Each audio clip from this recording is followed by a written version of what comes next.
If you ever want to graph a sine wave, there are a series of steps you can go through. Number one, first, brush the cat hair off your page because he keeps climbing all over it.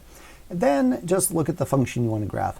In which case, we have f of x equals 3 times the sine of pi x minus pi over 5 plus 6. So we need to identify all those things, amplitude, midline, period, and horizontal shift, in order to plot the function as a nice smooth curve down here.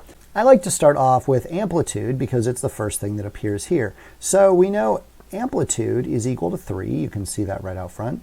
And we know the midline, k, equals 6. So you notice I didn't draw the horizontal axis yet. It's because I wanted to know how far up or down I was going to be. Now it looks like since the amplitude is 3 and the midline is 6, I need to be in quadrants 1 and 2 exclusively. So I'll go ahead and draw in my axis. It looks like I have enough room on my page that I can make each box equal to 1 unit. That's not always the case. Sometimes every box will need to be 2 or 3 or 5 units, but it looks like it'll work here. The midline is 6, so I'm going to draw that in with a light horizontal line. I used a 0.3 millimeter pencil for that, which makes a nice fine line.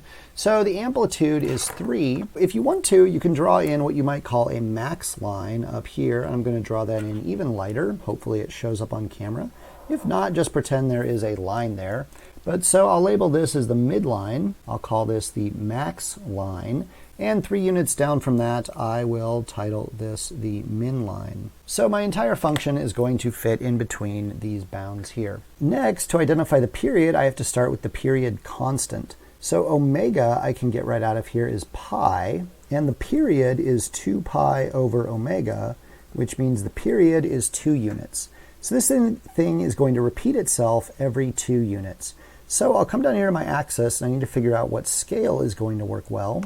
10 boxes is right here, so I think I'll make each box worth 0.2.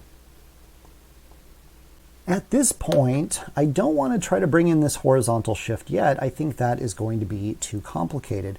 Instead, I'll go ahead and identify that c is pi over 5. That is my phase shift. But what I'm going to do is I'm going to go ahead and plot the unshifted function first. Since this is a sine function, it's going to start at its midline and be going up. Now it repeats one whole up and down process every 2 units, so I know at 2 units it's going to be back at the midline. And after it completes that up loop, it will be back at the midline at 1. And then the maximum is going to occur halfway between there, so if this is 5 boxes, then 2.5 boxes, it would be here, or at 0.5. So it goes up to the maximum, back to the midline, down to the minimum right here. Now you can see why we drew in that max and midline just to help. Now we'll come out here, same pattern on this side. At negative 0.5, we'll have a minimum, back to the midline at 1, back to the maximum at negative 1.5, and back to the midline at negative 2.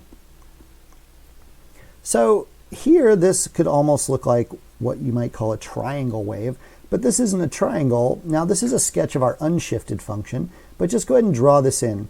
Don't play connect the dots. This doesn't have any sharp points. What you want to do is start going up, but don't go straight at this line. What you want to do is kind of aim for the side and then just gently curve it out. Same thing here. Don't aim at the dot. Aim always at the side of the dot, so you always have to keep curving in order to reach it. There, that looks pretty nice. It's a nice smooth curve. It doesn't have weird straight sides or sharp corners or anything like that. So this is our unshifted function. Now it's much easier because we can just take this graph and we can shift it over. So let's calculate. C over omega is pi over 5 over pi, which we do the math here and we get 1 over 5 or 0.2. That is our horizontal shift. So we're going to take this thing, and since this is a right shift, since this is a negative in the parentheses, this is a positive after the negative sign, it gets a little messy.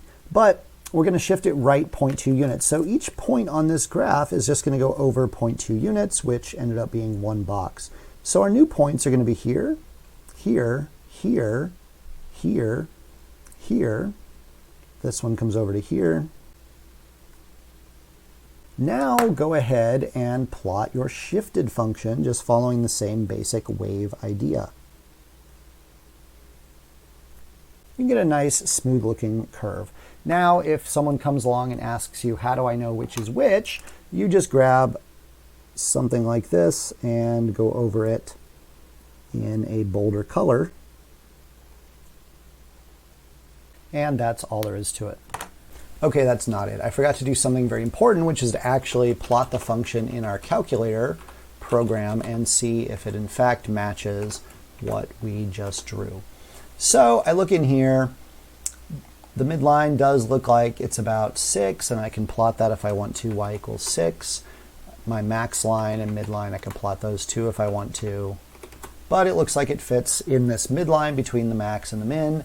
What is the period? Well, if I take a point like this, which has an x of 0.2, so you notice it looks like I got the shift right, because on my plot, I start at 0.2 is x on the midline going up, and it returns back to one full up and down cycle at 2.2, which is where I'm at here. This is 2, this is 2.2. So it looks like I got it right.